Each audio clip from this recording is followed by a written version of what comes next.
Hmm.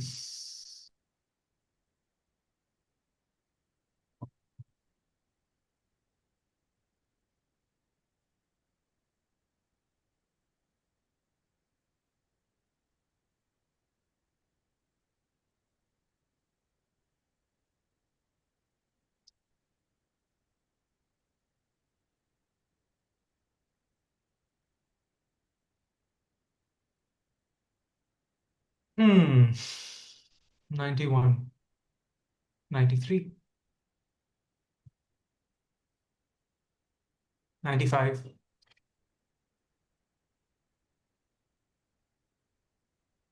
Okay.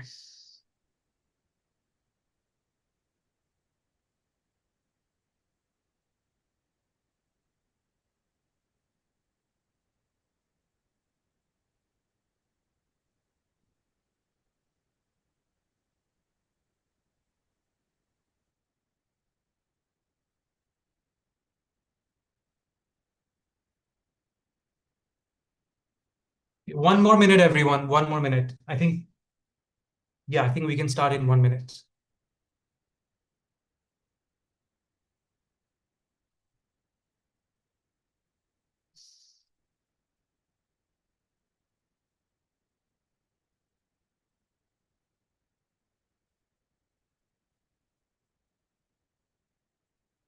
Okay, Pam, should we go? Hello, everyone. Thank you so much for joining us on a Wednesday evening. I know some of you are still trickling in, but I think if we just start introing ourselves now, then anyone who joins in a couple of minutes won't have missed much. So welcome to another edition of the Red Pen's Admissions Intelligence webinar series, because the name is pretty apt. Sometimes, as you will learn today, there is a lack of intelligence in this process, and we are here to correct that. So I am very, very excited and lucky to be joined by my colleague, Dr. Pamela Ng. Before we begin, just we'll do a quick intro of ourselves. My name is Arnav. I've been with the Red Pen for about 9 years. I'm going on my 9th year. I've been in higher ed consulting for about 15 years. And in that time, I've worked almost exclusively with STEM students. I've done other areas as well, but predominantly it's been STEM. So I have learned a thing or two in my career that I'm hopeful to share with you guys here today. So thank you so much for joining. And over to you, Pam. Why don't you introduce yourself? Hi, everyone. Thank you so much for joining us. My name is Pam. I am a former admissions officer at both Harvard and Stanford. I went to Harvard as an undergrad and then Stanford for my PhD, my postdoc, and I was a clinical faculty member in neuroscience and psychiatry. I used to do admissions work also for Stanford Pre-Collegiate Studies, Stanford High School Summer College, Stanford Medical School, and a little bit for their business school.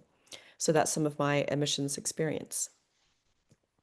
Okay, Pam, by the way, I just got a text from an attendee that there's an echo. Sharon, Shraddha, are there any echoes? From Not me? that I can hear. No. Not from me, Imagine. husband. There's no echo. Okay. So Maithili, I got a text from you, so it might be something on your end because everything seems fine for us. But thank you for pointing that out. Okay, thank you for that introduction, Pam. Guys, before we begin, as is customary, I will just tell you a little bit about the Red Pen. We are a global college higher education consulting firm. We've been around for 15 years, worked with thousands of applicants during that time. Notably, 99% of our students have received offers into one of their top 3 choices. We have worked with students and helped them gain admissions to universities in more than 15 countries. Over the course of those 15 years, our students have been awarded more than $70 million in scholarships while applying to over 70 unique academic disciplines or majors. So I think the purpose of this slide is to highlight not the skill or the expertise, but actually the breadth of experience. Even though today's webinar is focused on STEM, as a company, we are really equipped to deal with students from different geographies with different academic interests and with ambitions to study in different locations around the globe. So if you are interested and would like to reach out, I'm sure we have somebody on the team who can help you. Okay, so this is just a little preview of what you can expect to cover in this, to learn in this webinar and walk away with. We will help you decode STEM admissions. I think the main value add of having somebody like Pam on this panel is gaining the admissions officer's perspective on your applications. Oftentimes, we feel a certain way about our profiles, our test scores, our essays, but they are viewed in a way that is perhaps counter to our thinking. So I think Pam's perspective will be quite valuable there.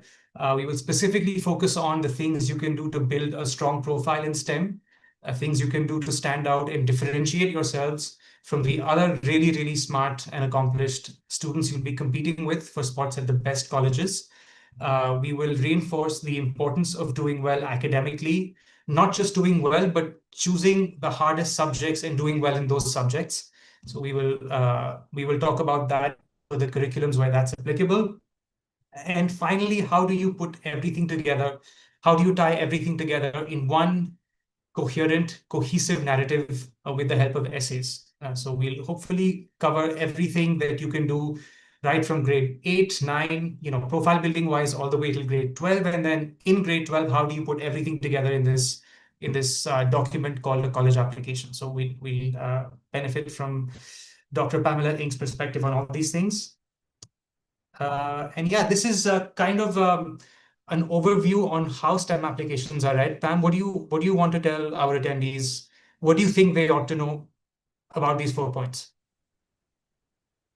Okay, so as an admissions officer, when we're reading STEM applications, I would say that the foundation are we're going to be looking at your coursework and your test scores, especially since you guys are mainly, I think, international. So the math and the science rigor matters a whole lot. So meaning we're looking for within your context, if you were given the opportunity to take an IB higher level or the highest or an AP Calc BC or something like that, Physics C, did you take the opportunity to do that? Or if you didn't, you need to tell us why that was the case. And then you have to score really well on the quantitative section of the SAT or the ACT. And then once you've cleared that bar, we're looking for validation. So if you have extracurriculars, did you back it up? Unfortunately, because of the really, really, really competitive international application pool, we're looking at prizes and awards. So if you did independent research projects, did that get backed up or validated by publications, by conferences, by ICEF or Regeneron, as it's called, or any internal like IRIS competitions in your country? And then I always say for engineering and CS applicants that, we want kids who have this fingerprint of problem solving throughout the application. It can't just be, I took classes and that should be enough, or I joined some clubs and that should be enough. I would say that you need to really show that we want to see how you're thinking. Really, that's what we want to see, the curiosity. We want to see the depth of the passion. You should be an interesting candidate, not just a robotic one, meaning you're really good at test taking and winning things. But are you also an interesting and compelling candidate that our faculty and our entire institutional ecosystem will want to invest in? So that's where the personality and character traits come in. Pam, I have a question on the topic of academic rigor. You touched on, obviously, for a STEM applicant, the importance of math and science courses. What about the non-STEM courses in their classes in their coursework? So if I'm an IB student who wants to do engineering, I will take physics, chem, and math, AAHL, let's say. What if my other subjects are like really easy subjects like business management or environmental science? Does that hurt me? We're looking at the overall score Okay. in my experience, but if you think otherwise, chime in from what you've so seen. the reason I ask you this is because we routinely see with our students that even the rigor of their non-STEM coursework matters. So let's say the two IB students, both very bright, great extracurriculars, great SAT scores, and maybe the same overall IB score. One of them has or both of them have PCMHL, physics, chemistry, and math AAHL. One of them took economics as their non-language standard level, which is the tough subject. Economics SL is a difficult subject, and the other took, let's say, business management, which is widely regarded as an easy subject. We will routinely see that the students with economics or history or global politics will do better than students with non-core subjects like business management or environmental science. That's been our experience with the Indian applicant pool. That's because, at a lot of these colleges, depending on which one you're talking about, I'll say with the exception of Penn, they're not really pre-professional, whereas a business management is going to be seen as pre-professional. And then they have economics. So obviously economics aligns a lot better and is seen as a core, we call them academic solids. Okay. And so I think that's why they're, in that case, in that particular case, I would say that's why. Okay, got it. By the way, I see a question on the Q&A. I do want to highlight to everyone, we will, please put your questions in, and we will definitely get to as many as we can at the end. We'll even try and get to them during the webinar. We'll try and clear some of them. If one of us is speaking, the other one will try and answer your questions. It's hard to answer specific questions. I will just say that right off the bat.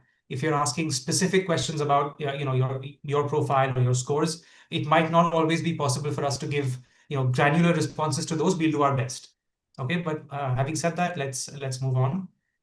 Yes, Parul, grade 9 onwards, everything matters, right? So yes, the choice of subjects in IGCSE does matter, not as much as your 11th and 12th subjects, but it does matter. Yeah. Okay. So I think this is kind of restating what we've just spoken about. You want to take the most rigorous STEM courses available. This does not typically apply, for instance, to Indian board students. In ISC and CBSE, there aren't really levels of physics, chemistry, and math. Although in CBSE, as you know, a few years ago, they did introduce an easier math called applied math. You do not want to take applied math if you're applying for engineering or computer science or any science program. You want to take standard mathematics. But for the most part, it's really IB, the US high school curriculum and the A levels, where you can pick and choose what levels of these subjects you take. So you definitely want to show the best possible academic rigor by challenging yourself and taking the difficult courses and then doing well in those courses. We have a little bit here. Sorry. Yeah. So this is a sort of a snapshot of what the top subject choices would look like in different curriculums. In India, year 12, as you know, that this is a catch-all term for CBSE, ISC, HSC, any state board. You definitely want physics, math, and chemistry. And as I said, CBSE is the only one that has two different variants of math. You want to take standard math, but otherwise this is pretty fixed. In A levels, Pam, what is your opinion on further maths? This is a discussion we have with our grade 10 students going to grade 11 almost every year. Should I take further maths if I want to do engineering or CS at a top US college? How important is further maths? I would say yes, you should. Okay.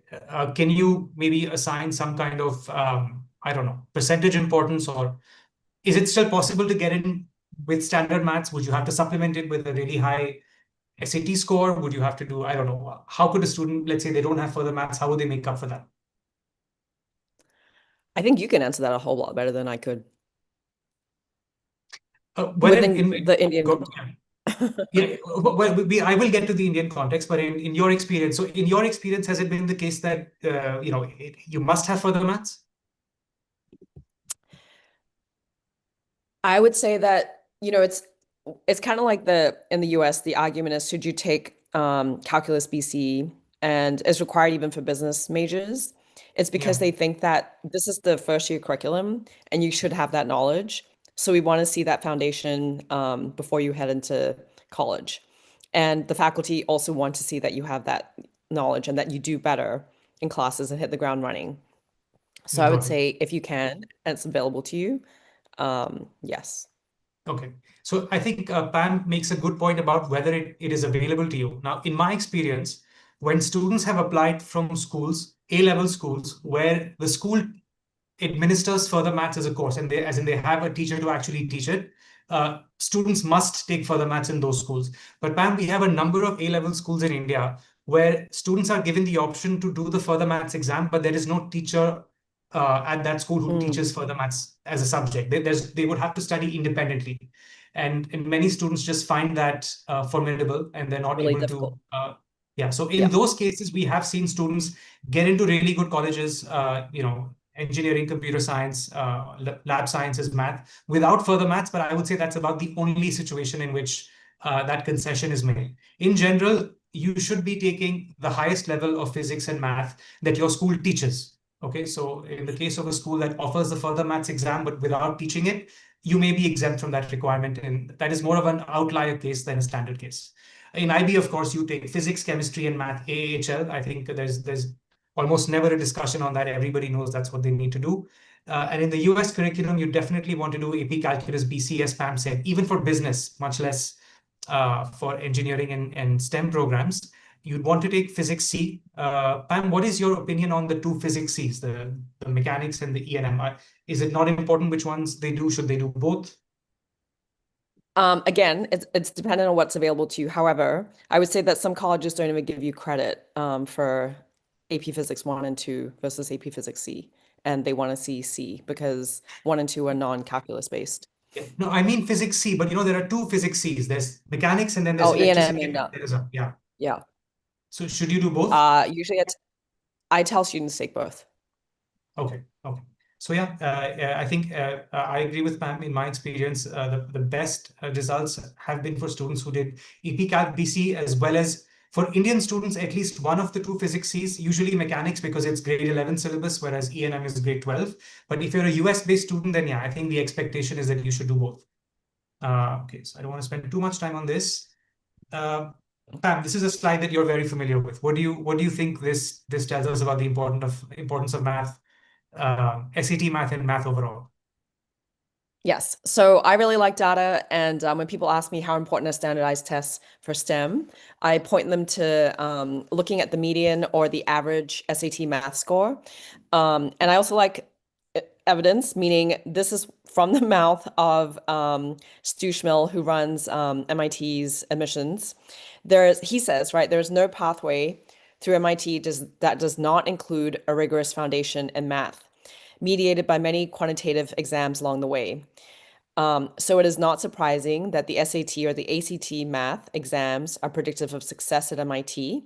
It would be more surprising if they weren't. So in short, what he's saying is you need to have math and a really strong foundation. So we were just talking a lot about, should you be taking further math? For them, I think they're saying, yes, you should, because there's really no way that you can get through a school like MIT without having this really strong foundational quantitative background.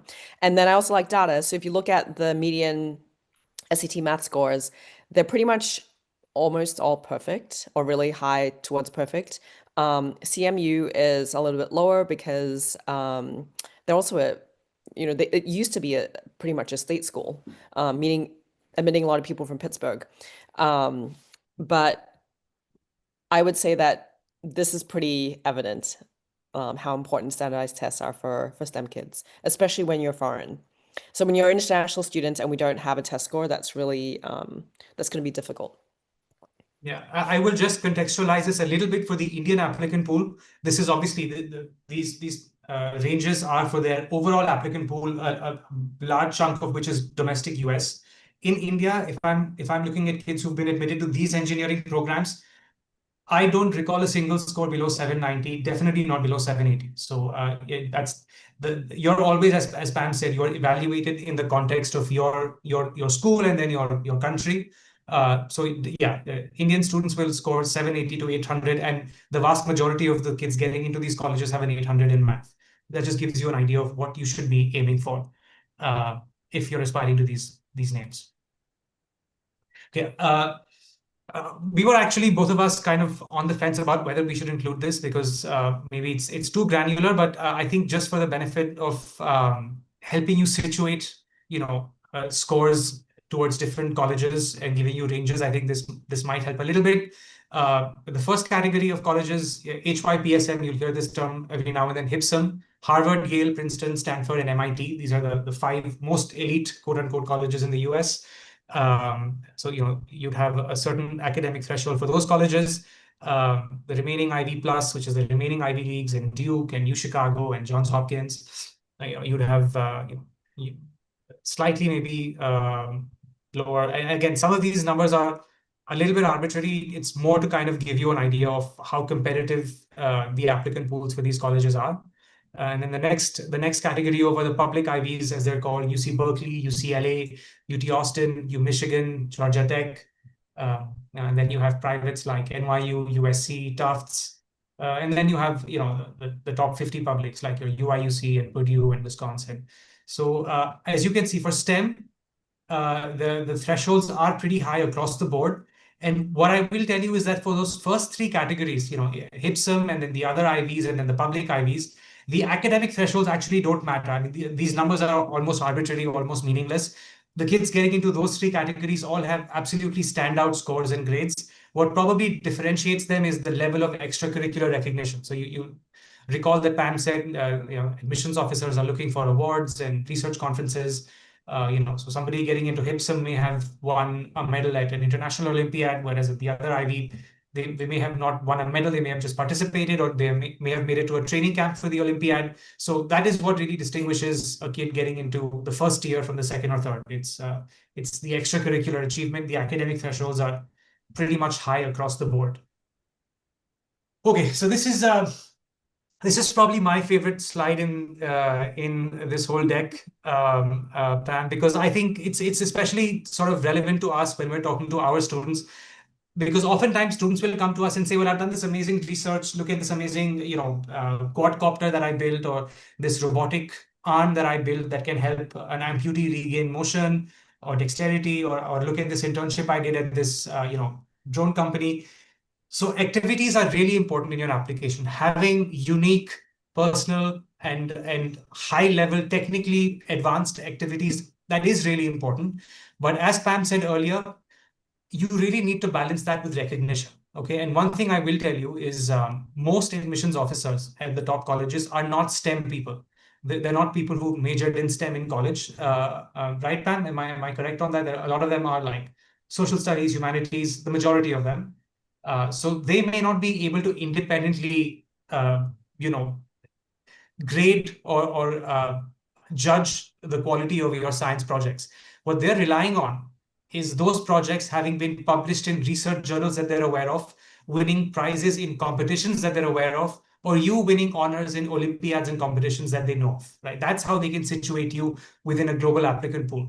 So if somebody, from India submits their application and they have a really amazing AI model there that can predict a really rare illness with 99% accuracy, and they sort of detail their working and the project in that application, an AO can't make out how good that is, how sound that is. But if that same project, as Pam said, wins an award or some recognition in ICEF, which is sort of the highest, the most prestigious science competition for high schoolers globally, then the AO knows, okay, this is a world-class project, so I can put this student in the absolute top category of applicants I have this year. So you all focus a lot on the activities and doing great projects and doing great research. Don't discount the recognition piece, because that is really the common denominator that helps an admissions office situate you in a global applicant pool where all the kids are from different countries, different educational backgrounds, different grading systems. This is the common denominator. Okay. I'm going to jump in with an anecdote here, Yes, if you please. don't mind. So the first year I was training as an admissions officer, I had a student who I was the admissions officer on the file, and he had done something I thought was really amazing. It was to do with water at his school. I had the Middle East and Africa as one of my territories, and he had designed this whole thing and engineered the entire contraption so that his whole school got fresh water. And I thought, wow, this is so amazing. We should definitely admit.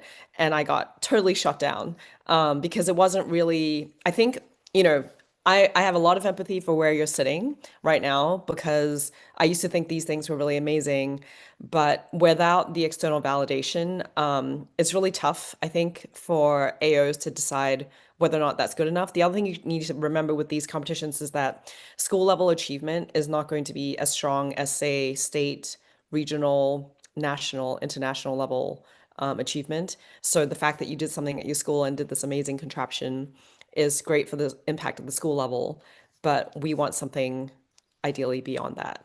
And that was some of the rationale behind why that candidate did not get in. But I thought when I first started training that would have been enough, but it really was not. Yeah, and to be honest, we as counselors sometimes get swept up in that. We get to know our students. We work with them oftentimes for 2-3 years. We get so emotionally invested in their journeys that we think they can do no wrong and everything they produce is gold. But sometimes it is important for even us as counselors to take a step back and say, okay, we're maybe not viewing this objectively, and anyone who is viewing it objectively would want to see external validation. So do not discount that, guys. Pam, what about students who may be from schools where, maybe not as well resourced to do science projects, or maybe from smaller cities where the kind of opportunities available to kids in India in, say, Delhi or Bombay or Bangalore, they may not have access to those opportunities. What can they do to stand out or kind of prove their worth to an admissions officer? Actually, I've had students in India who did exactly what we're about to talk about next, but they started things of their own. And what stood out to me, as well as I think the admissions officers read the files, were the initiative that they took, even when they didn't have these things at their schools, and nobody else at their school had ever done anything like that before. But they started globally. I had a kid who he was from an area where none of that was available to him, but he found labs of his own worldwide. And then he created his own conferences where he brought, pharmaceutical executives to that conference, as well as university department heads. And I thought that was really amazing that he did all of that all by himself. So you can start your own, and we say here, that we call them self-driven projects, where you can build and do things on your own. And have this, like I said before, the fingerprint of problem solving. Like if you see something, can you go figure out a way to solve it using your own initiative without having to rely on a national, say, DECA. I mean, we have DECA in the US and FBLA and all these other competitions, but can you do that independent of these high-tech labs or national, international level competitions? Okay. Yeah, I think I've also had students I've worked with from smaller towns in India who, as we just mentioned, did not maybe have access to very sophisticated labs. They made the most of what they had available to them. So there was one student who was very passionate about stargazing, and he didn't have the best equipment, but he still started a stargazing club in a school where nobody really even cared about science or space, but he kind of lit that curiosity in a class where maybe two of his underclassmen then ended up applying for physics to college, who otherwise would have applied to medicine or engineering. So I think that is important, but I also want to temper this because we've just spent like 15 minutes telling you how important it is to get external validation and recognition, and now we're saying we're just start a YouTube channel on cooking. This is only in case you don't have those opportunities available to you. Okay, so the bar is still high. You do need to do well in international Olympiads and science competitions, get those research publications. It's just if you fall into that, for this audience, perhaps minority of students who don't have access to the same opportunities, don't worry and don't fret that you don't have a fair shot at the top colleges. You just have to make the most of what you have. And I think that's the message we're trying to get across.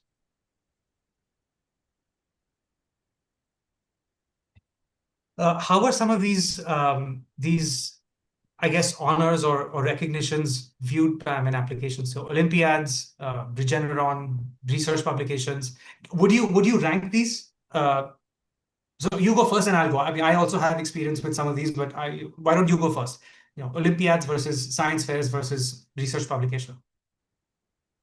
So not everybody likes Olympiads, meaning it's competition level multiple choice exams versus research like ISEF, where you are problem solving independently. So if you like competition-based science or STEM, then I would say that making the team for the country is really impressive and stands out. MIT in particular really loves the team candidates. So meaning the top four from each nation, and then in the US, there's two alternates. And then the training camp is the next level down. And then they really like that too. So I would say tier one would be you make the team. Tier two is you're in the camp. I would say ISEF is a separate beast, but it's a tier one kind of, like if you can qualify for ISEF, and usually most countries just send a team, whereas in the US we send people from every single state. So it's a little bit unfair because we send a lot more people. But if you're coming and you're representing your country at ISEF, I would say that's pretty impressive. And I would call that tier one as well. What do you think? Yeah, so I think maybe I will contextualize this a little bit for Indian applicants. In my experience, and this is fresh in my mind, guys. If any of you follow me on LinkedIn, I've been tooting my own horn for about 2 months about this one student who got into MIT. He won a gold medal at the International Math Olympiad, and he won that medal in grade 11, and it was 5 years of prep that went into that one medal. He did nothing else for those 4 or 5 years. There are no other like community service, no other spikes, no model UN, no sports. It's all just math, his own math learning, and then as a part of the Olympiad training, teaching others math. So I would say that winning a medal at an international Olympiad in math, physics, chem, biology, computing, that is probably the highest academic accolade you can have for the Indian applicant pool. I know Pam says, I think Pam, you went to high school in Australia, right? So you mentioned to me that a lot of the Australian team may not actually win medals.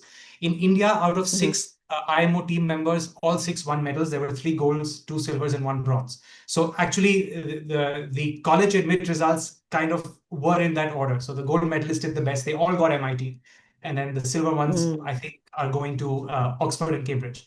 So yeah, in India, and by the way, I should clarify this for everybody. When we say Olympiads, we are not talking about SOF and IOF and HKIMO. Those are all great, but these are the international Olympiads. There's only one. There's one IMO, there's one International Physics Olympiad, one International Chemistry Olympiad, and those typically have qualification routes that you have to start from, from a very local regional level in India. The Math Olympiad takes 5 levels to get to the actual IMO.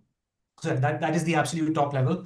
And then we move down from Olympiads to research. If you guys like building projects and doing research, you should absolutely look at submitting your projects and your research to IRIS.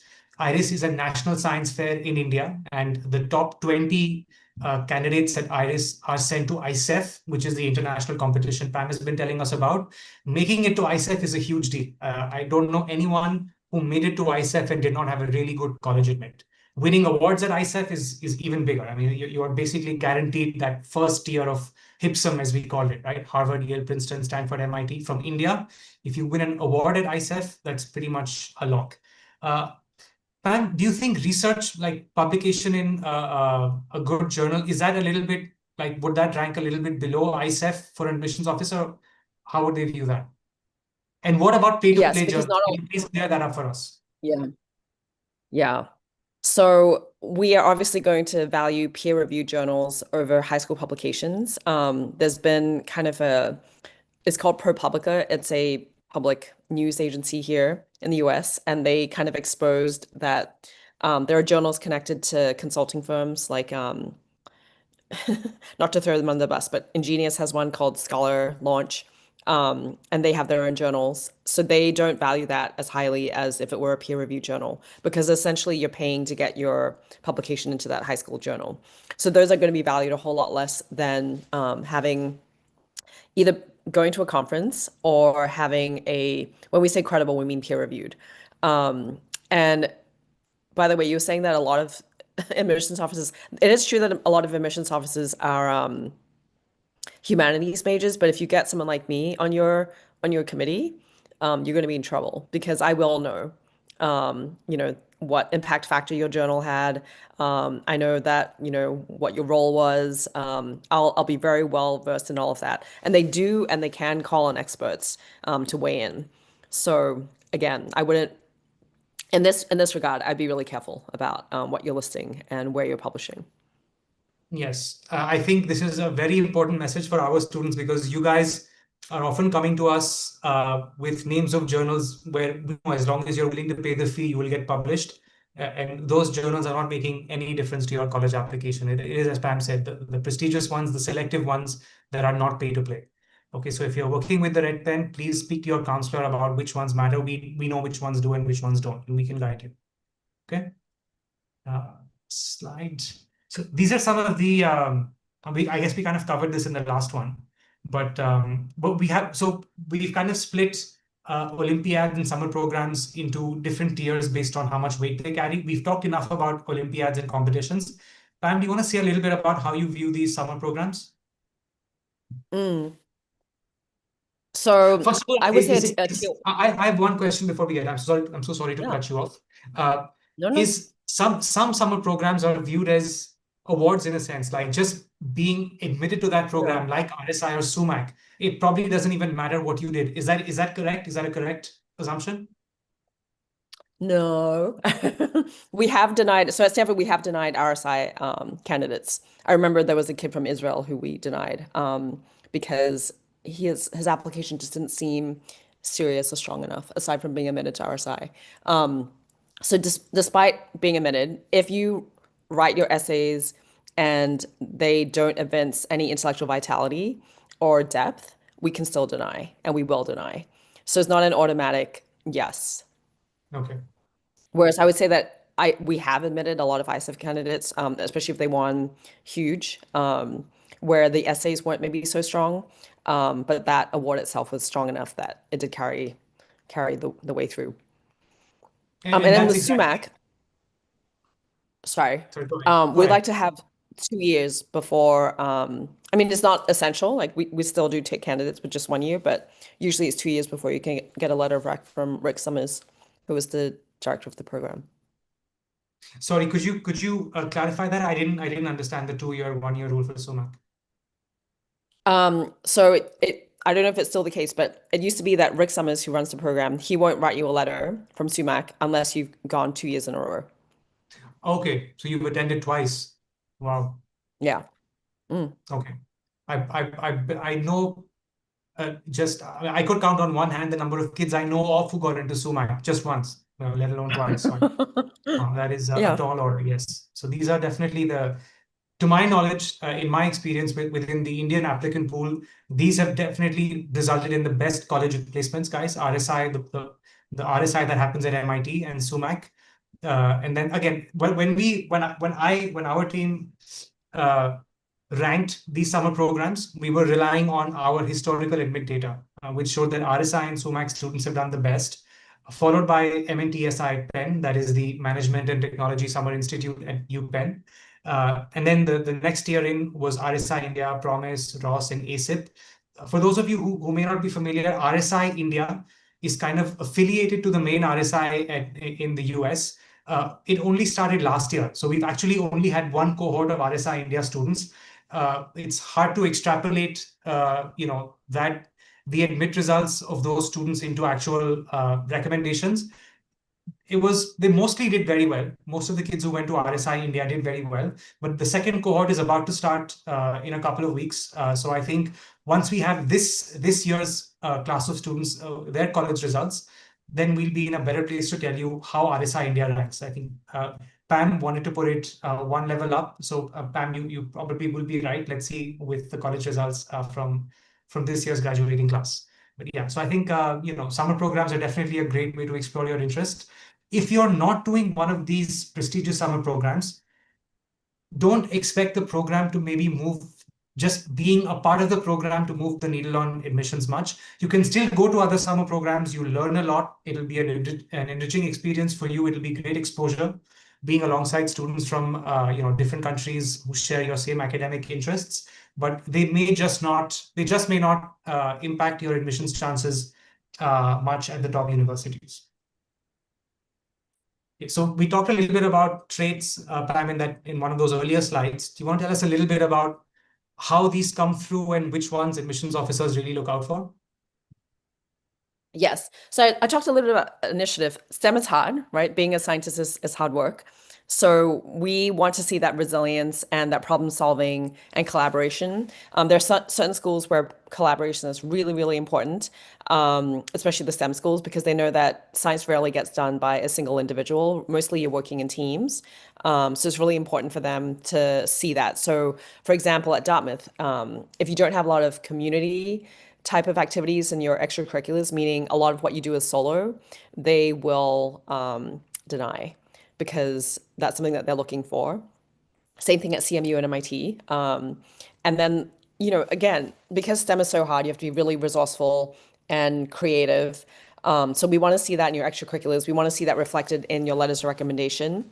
And we want to see that in the personal qualities that you evince in your application itself. And then There's this term called intellectual vitality, which is a love of learning beyond just test scores or grades or to impress somebody.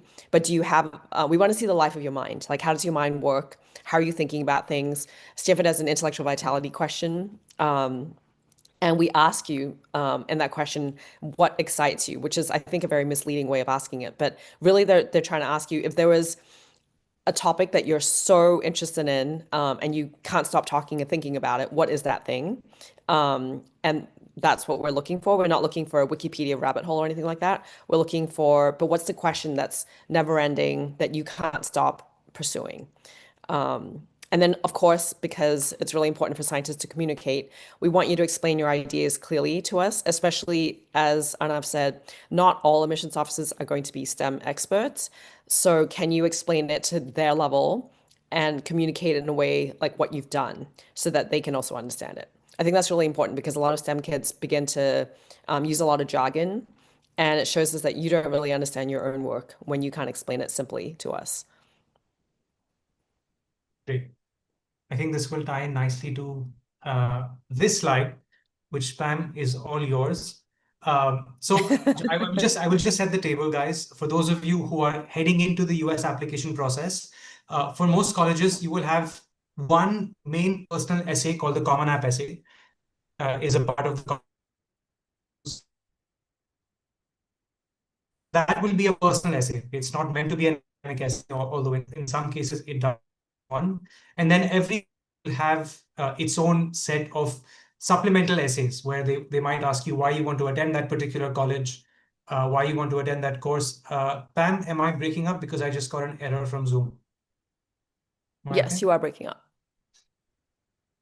Am I okay now? You're okay now, but you were glitching before. Okay, just let me know if I'm glitching again, then I'll just switch to hotspot. Okay, so yeah, so there's a Common App essay that goes to every college. It's a personal essay, and then every college has its own set of supplemental essays that ask you about your academic interest and your interest in that particular college. So Pam, how are these essays being reviewed by admissions officers? So I wanted to talk about the Common App personal statement for a second, because a lot of STEM applicants, what they want to tell us about and the way that it often comes across is an extended resume. I did this and I did this and I did this, and then I won this thing. They really, really, really want us to know when they've won some major competition or they've been published in a journal or conference. I know we just talked all about that, but there's the awards and honors section for that. There's also the additional information section where you can highlight all of that alongside your activities list. So in the essays, we don't want to hear about the awards and the publications and the extended resume version of whatever it is that you did. You want to think about the Common App personal statement as if you had a chance to have a conversation with me, your admissions officer, what would you want to tell me that's not maybe anywhere on your activities list, not anywhere else in your application, so maybe your teachers aren't talking about it, but there's something else about you because you're not just all STEM all the time, I hope. So there's something about you that I don't know and I can't guess from looking through everything else that you've given me. And so sometimes I say to students, you should write about your origin story. So meaning, what was the thing that sparked the STEM interest down the line? So one of my favorite podcasts is Nobel Conversations. So they talk to Nobel Prize winners about what started them on their journeys. And often it's really surprising insights. Like the paths are not linear like you think they are. They're very, very, very unusual.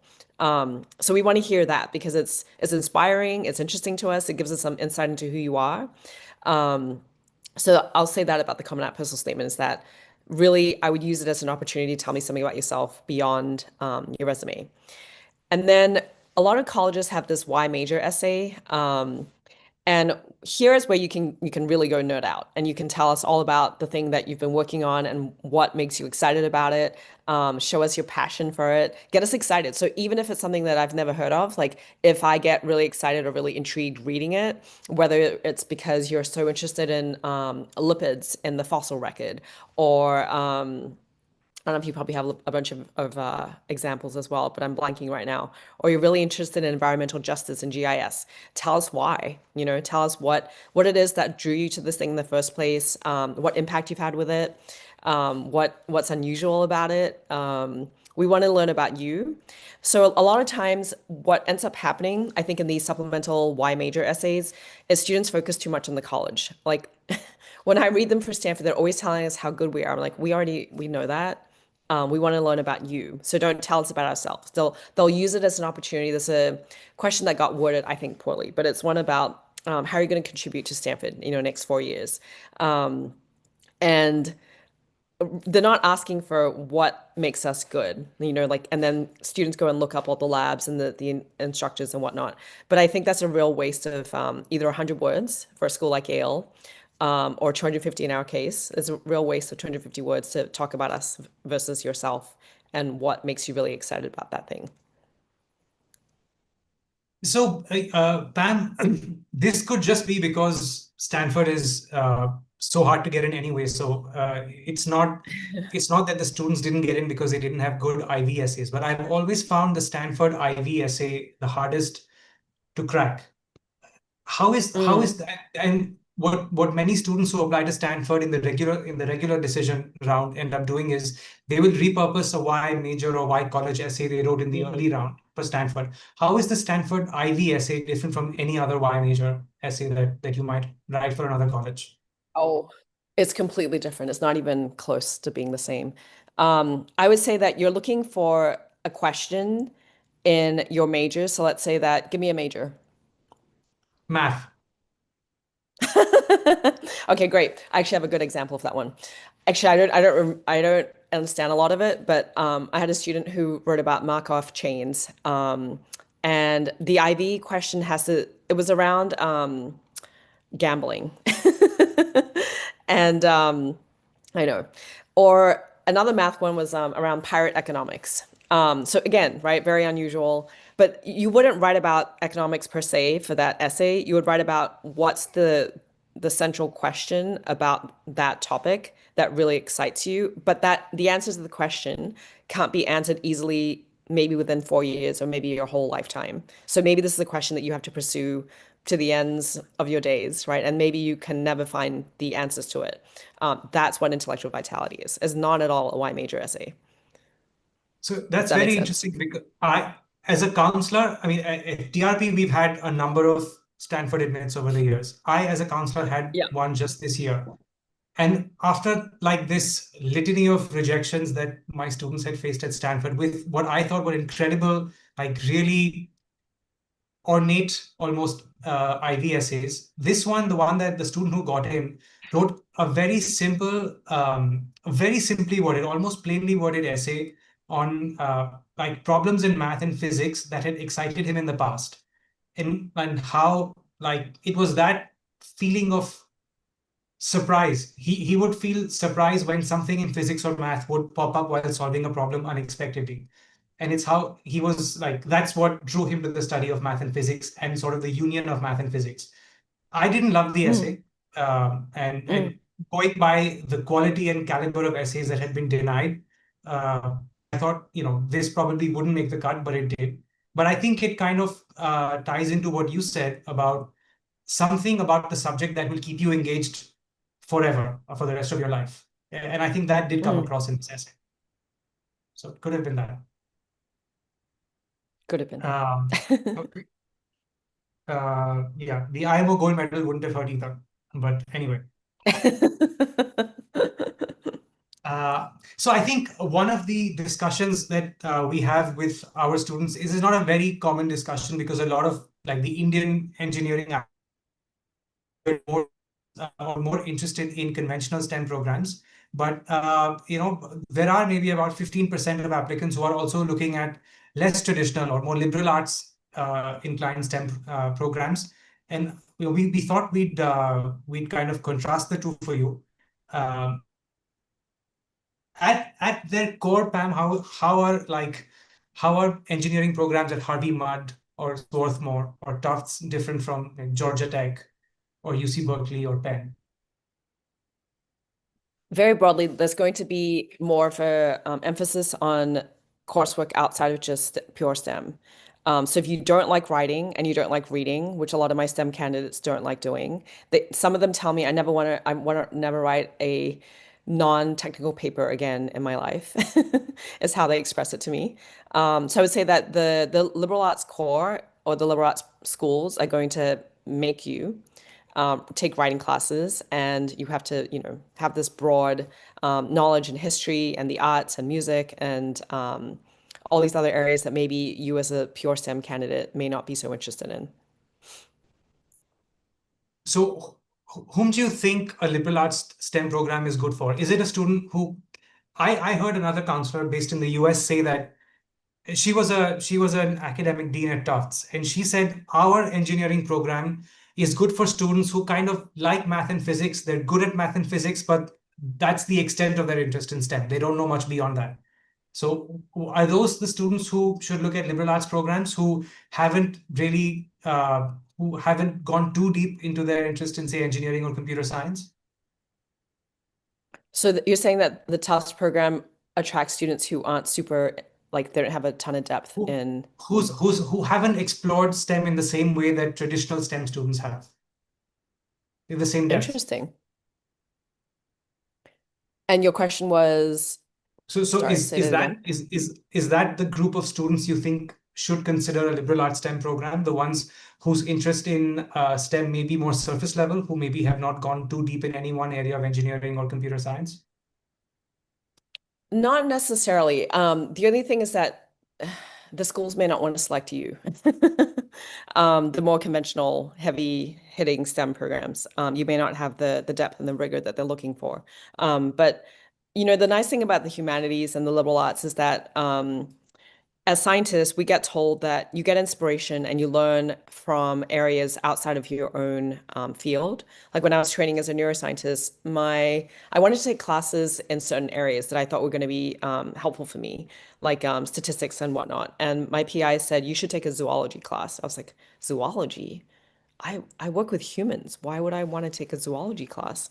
And he felt that zoology was actually more informative of learning about the brain, the human brain, than any other class that I could have taken about human neuroanatomy. So encouraged me to do that. Not that zoology is a humanities topic, but I'm saying that a lot of times you stumble onto things that you love and they influence and inspire your research. So I would say that liberal arts programs are good for people who want that broader exploration, that you're not just wanting a pure, I'm only doing this because I want to get a job later on, and this is the technical depth I need, and I don't want to, if you're more interested in like, okay, but I want to learn more broadly and develop analytical and critical thinking skills and a broader skill set, I would say that that's where the liberal arts are really good for that. Okay, got it. So this is our failed attempt at contrasting a course schedule at a STEM-heavy school and a liberal arts school. But I will say this: so Caltech, as many of you know, is like an out-and-out STEM school, very heavy on STEM coursework. Harvey Mudd is a liberal arts college, so if you study engineering at Harvey Mudd, you cannot even select a specialization like mechanical engineering or electrical engineering. You just do engineering, whereas Caltech has all the STEM disciplines that you might want to study. And if you look at the first year coursework at both colleges, only 20% of Caltech's coursework is non-STEM, whereas 30% of Harvey Mudd's is non-STEM. And if you stack that up over 4 years, that really does add up. It may not seem like that big of a difference here, but and I think as you get senior in Harvey Mudd, as you go to year 2 and year 3 and year 4, I think you will see in this particular course schedule, this particular student is satisfying or clearing out many of their STEM requirements early on. So they will have room to pursue more non-STEM classes later on. So the difference is, 30% versus 20% here. But as you get to, because this Harvey Mudd student has done so many STEM courses in year 1, I think they'll have more open space to do non-STEM courses later on. So that difference gets bigger. Uh, so I think this slide doesn't do a perfect job of highlighting how a traditional STEM program has very STEM heavy coursework, whereas a non-traditional one, does not have very heavy STEM coursework, but it kind of gives you an idea. That is what we were talking about. I think, as Pam said, a liberal arts college like Harvey Mudd would really want you to take coursework that encourages critical thinking. As you can see, one of their semester 2 courses is called critical inquiry. So yes, that kind of is indicative of the emphasis in a liberal arts college. Sorry. Wait, hang on. So I don't think that this wasn't necessarily a failed attempt. So I think what I wanted to emphasize in the slide was I recently visited Caltech and Harvey Mudd, and when I was there, I was looking at their first year curriculum because they were talking about it, and I was surprised that basically from Monday through Friday, you were definitely going to be in some kind of science class, and only on 2 days out of the week, and on I think 2 hours, so an hour each on those 2 days, you had one humanities class, which is very unusual than say going to a Harvard or a Stanford where you have a pretty strict core requirement or core curriculum, and it'll probably take you all 4 years to finish that core curriculum because they want you to take something from the core every year or every semester. It doesn't have to be every semester, but definitely every year. So meaning I never wanted to take a music class or an arts class. That was not my interest at all, but I had to take them because that was part of the core. So what I wanted to emphasize in this slide was that showing just how much STEM there is at the more traditional STEM colleges versus say a Stanford or Harvard, which I think are still strong STEM schools, but would require you to take science every single day. Okay, I think we are nearing the end of our time, so we'll just get to questions in a second. We just wanted to take this opportunity that we have you all here to share with you that the Red Pen has rolled out a new bespoke product called Admit 360, where you are going to get direct involvement from the leadership of the company. You get dedicated support from a senior admissions advisor. You will get frequent meetings with a former admissions officer like Pam to discuss the trajectory of your profile building and your application journey. We will help you as part of the program do science projects or passion projects as you may please, including research, building, designing and building prototypes, internship support, and of course, when it comes time to do the application, you will get support on essays, interview prep, scholarship applications, and financial aid as well. So if you are interested in enrolling for this end-to-end product, please do contact us. We have put up a number on screen. You can even go online, book an appointment. We'd be happy to discuss this with you. It's new and it is offered on a very limited basis. So we would be happy to field any inquiries you have related to Admit 360 or the Red Pen's offerings in general. Okay, so I'm going to move to a brighter slide, this one. And Pam, do you want to do some questions for a bit? We did start. Oh, I'm doing them right now. Yeah, we have. Oh, you're doing them now. Okay, fantastic. I think. Oh, I'm answering, but I can yeah. I can answer live as well. Yeah, I think that's what we want to do. Oh. There we go. Q&A. Any interesting questions that you think we should share with everybody? I have only skimmed through a few. Let's see. For STEM students, how much reading and writing in typically, Gaurav, for the best colleges, we're looking at scores above 730, 740 in the verbal section in SAT. Choice of subjects for grade 9, yes, it does matter. If pursuing JEE alongside state board, the JEE does not help, Krishna Agarwal. It's only your JEE advanced rank that would be considered by colleges abroad, and that is available, as you know, in June after the admissions process is over. So if you wait for a year, take a gap year, and then apply with your advanced rank, then it may help.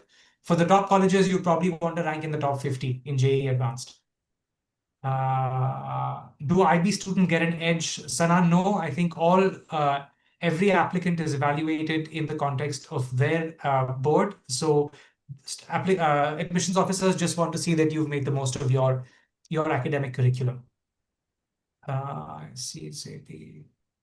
With IC subjects, are APs compulsory? Great question. Pooja Ahuja, we always recommend students from Indian boards. We recommend that they do AP subjects not because the Indian boards aren't good enough, but because results from grade 11, internal results from Indian boards are not looked at, are not relied on very heavily because marking varies so much from school to school. So we've seen that a lot of colleges will place a lot more emphasis on the board exam and not so much internal exams in CBSE and ICSE and ISC. So for those students, because there's less academic data that colleges rely on from your school, we do recommend AP exams. Again, for STEM students, you want to do AP Calculus and AP Physics C. Do AS and A levels showcase the same rigor as IB and APs? Yes, they do. Pam, any interesting questions you've read that you'd like to ask everybody that you think everybody would benefit from? I think we just need to clarify some things because those are the ones that I'm responding to. So someone said, so mentor-led research work is not highly rated. Many research opportunities are paid and mentor-led. I don't think we said that mentor-led research was not highly rated. It is highly rated. I guess it depends on what kind of mentor-led research. And so I would say that, yes, it is highly rated. By the way, this add brings up a anything to good point. This brings up a good point. There's a lot of debate on paid research opportunities. Do you know how admissions officers are looking at paid research opportunities, Pam?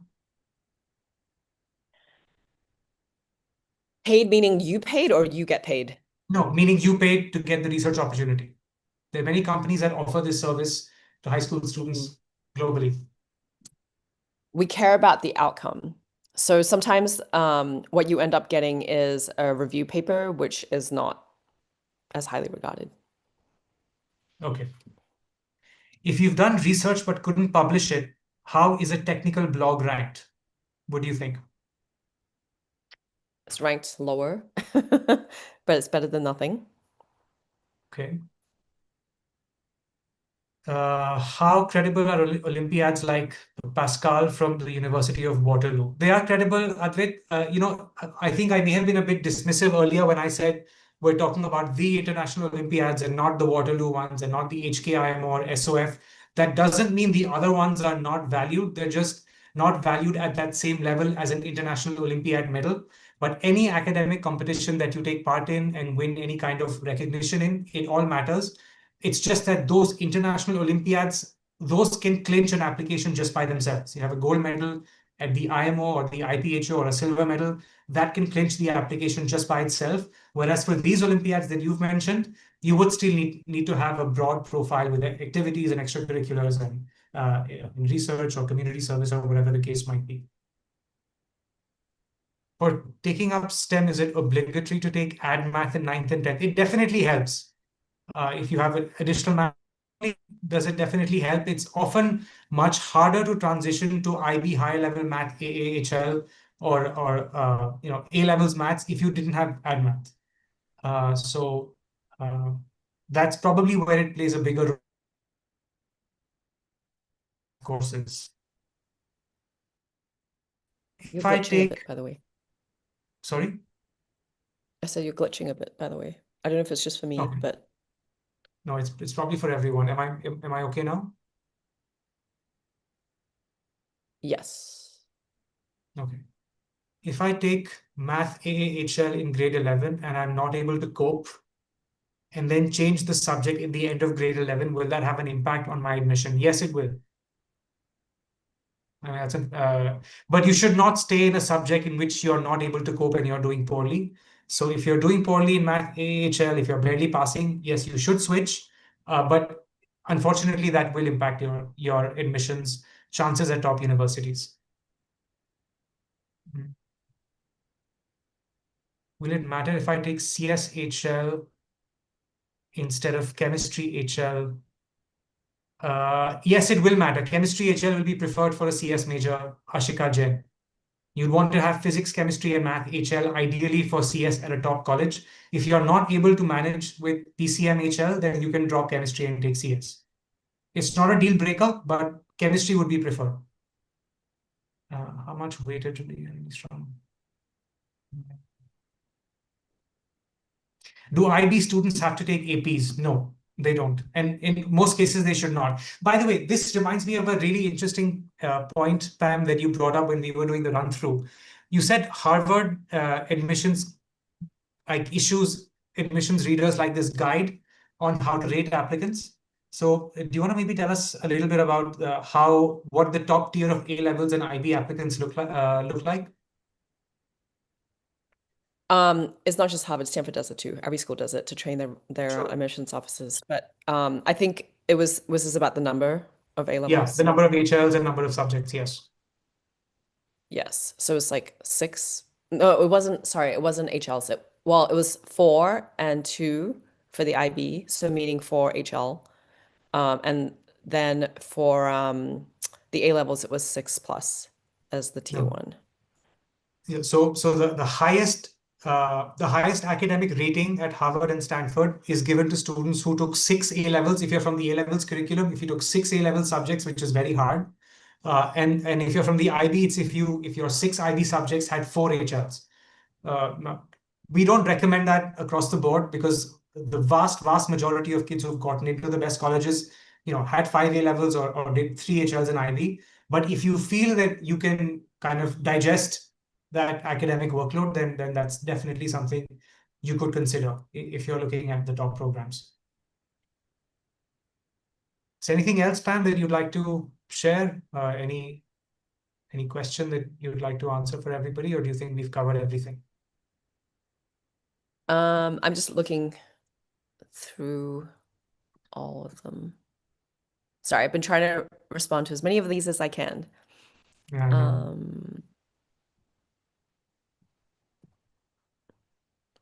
We've been getting a bunch of raised hands. Do we know what questions or issues? I don't think we can. I don't think we can take those. Okay. Okay. Maithili asks, what significance does an award at the Conrad Challenge have? I mean, it's not on every college's list of things to look out for. I'll just say that. Okay. Is RSI India as elite as RSI? Amol, it's probably as rigorous and as enriching as RSI, but is it as elite on college admissions? Not yet. But as I said, there's only been one graduated class of RSI India students, so we don't really have enough data, whereas RSI has been going on for decades. But yeah, just to give you an idea, RSI India admits around 31 or 35 students across India, whereas RSI takes only 4 kids from India. So typically the 4 kids who go to RSI have a stronger record of accomplishment than the 30 odd who go to RSI India. So RSI is definitely, for the moment, more elite.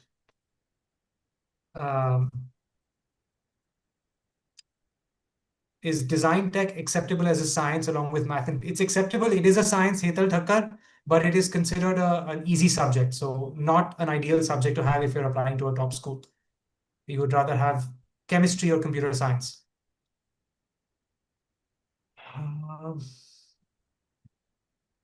Yes. Rachna Samria, are music and STEM considered a good combination for non-academic extracurriculars? Yes, they are. We often see STEM students who have a creative interest do very well in admissions. Pam, what do you think about STEM students who do music or art? At what level? Well, I think let's start with just recreational. Like No, they're recruitable? not. Sorry? Oh, so not recruitable, not like portfolio level, not you've No, got to no, be no, recruited for no, a orchestra or something. no, no, no. You mean just to what? To tell us about it or? No, like, well, you can submit a portfolio. It's probably not going to be of like a nationally recognized caliber. It's you probably have Mhm. stuff to submit. But if someone like does music or art or dance and they've achieved a reasonable level, like maybe they've cleared some certifications and exams, nothing crazy, not nationally awarded or anything. Does that help? Not really. I mean, we see it a lot. Okay. Okay, so there was a question about passion projects. We didn't really name them that, but when you think of passion project, what do you think they're referring to? That is honestly that is even I don't know what people mean when they say passion project. It's just become so overused that word has lost Yes, its correct. grounding. Correct. It like That's a for hard most people, anything that the student develops on their own could be a passion project. So it could be a science project. Most of the times, it means like some kind of project or initiative that involves other people. Could be a community service thing. Could one. be like a recurring beach cleanup. Could be an animal Mhm. shelter, animal initiative because the kid really likes animals. Yeah. It's a catch-all term. It could be anything. That's why we don't use it. Yes, and also that's why I didn't know how to answer it, because I was like, well, it depends on what you're talking about. Yeah, I saw that question. I saw that question. I'm trying to see if there are any other like pertinent questions here that the others would, but I was referring to things like making a website related. Okay, yeah. So if somebody is interested in economics and they make a blog or a website in which they cover news and give their opinions on global affairs, let's say that's a passion project. Not really? No, because that's not really all that effortful, right? To make a website Yeah. or post something on social media. Okay. Highest level of music achievement similar to ICEF for STEM. And I don't know this. Do you know what is it? What is the level of achievement for music that is similar to ICEF in STEM? It depends on what your instrument is, right? Let's say So violin, a just guitar's gonna, hypothetically violin. I mean, I know about the US, I don't know about India. Okay, in the US, which one would it be? Then maybe we can find some parallel I mean, here. it's who you're practicing with or training under. It's also what level of you have to have an audition. And then it's also did you perform at like Carnegie Hall or something like that? It's all there's many different kind of criteria that you have to hit. So Amol, I'm familiar with some. I haven't worked directly with students who've been accomplished in music, but my colleagues have in the Red Pen, and I know there have been students who have been training at conservatories from a very young age. They've performed at really big shows with global audiences or shows at which global musicians have also come to perform. So that would be like a high level. I couldn't give you a name right now, but that is what a high level would be. Okay, I think we're kind of out of time. We've already stretched Pam beyond the time that we requested her to stay with us still. So thank you so much, Pam, once again for joining us, for helping answer these questions for our students. And if you guys would like us to answer any more questions about your profile, your application journey, colleges that you're interested in, please don't hesitate to give us a call, book an appointment. We'll be happy to discuss your own application journey and maybe ways that we could help you on that journey. Thank you again, everybody, for attending. Thank you, Pam, and we'll see you again on one of these webinars.